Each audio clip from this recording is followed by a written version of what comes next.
this is how you put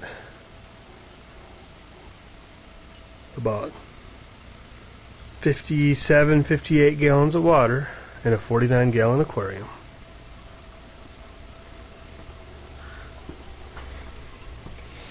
$49-gallon aquarium, extra 10 gallons of water. I figure I got about a gallon or two overlap right there. Water's almost to the top.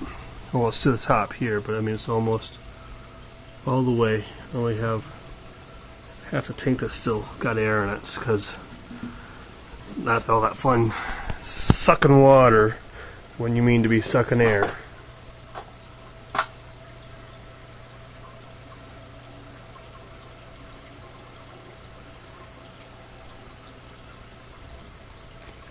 Ironically enough, the fish that are in here basically like hugging the bottom, so I'll probably never see them up here. So it seems to be working. My next big plan for this tank is I'm gonna add a rim all the way around except for right here. I'm gonna pump water from that tank into this tank and let it overflow back down, and it'll cascade down. So I call it my cascade tank. So I think that'll be pretty neat. Of course, to do that, I'm going to have to take this tank off, but the brackets that I made today, if you look, they're already starting to rust, which I expected. Got patches of rust on them. Actually, you can see it here. The water was holding on the metal, so it started to rust there. So I'm sitting when I had this tank on. So these are going to get remade. They're close, but not quite. There's just a little bit of pressure on the glass here. So remake them and seal them so they're waterproof, and then they'll set on top of the extra bridge I'm going to put on top here.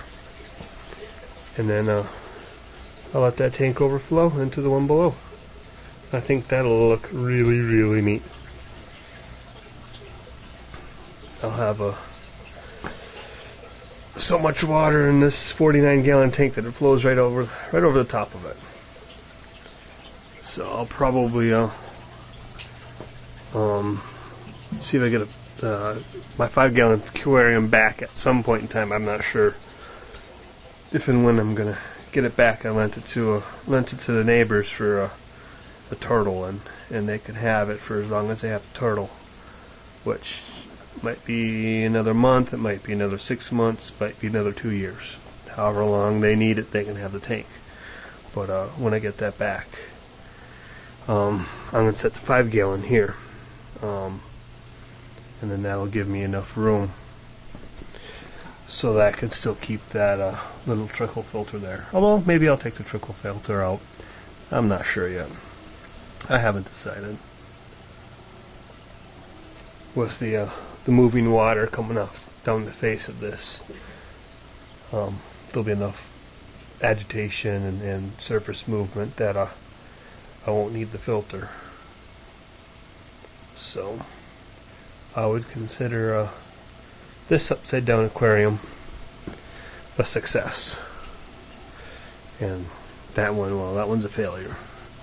So we get a new piece of glass and cut this one out, replace it, and I think this is wide enough that I'll just cut it, and then I'll have a piece for an end piece, and keep that in case I blow an end out on one of these. So I've rebuilt that aquarium. I've rebuilt that aquarium. I've not rebuilt this aquarium, but I actually just pulled this one out of this box. So that one's not getting rebuilt yet. This one's in need of being rebuilt. This aquarium here I've not rebuilt yet, but this one here I have. Actually got this one because it was in need of being rebuilt. It blew the back right off. Didn't break the glass, but the seal let go. And back in college. And that's a 29-gallon tank, and I had a 10 or 20, I forget, that had just been given a day or two before. And the guy who had fish in this one needed something to hold water right now, so I traded them even up. The 10-gallon unbroken tank for this one broken. And so I patched this one, fixed this one. You just cut them apart and glue them back together. So this one's still holding tight, though I expect the next time I move it, it'll probably start leaking. But I'm excited. I have an upside down aquarium running.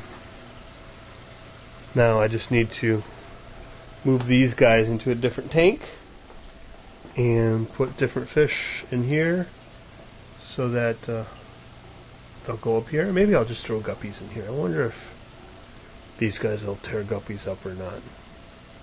I'll have to research that, see if they'll tear guppies up. If they'll tear guppies up, I'll need something else. But if they'll leave the guppies alone, I could throw some guppies in here because they like the top of the aquarium, and I think that might be kind of neat.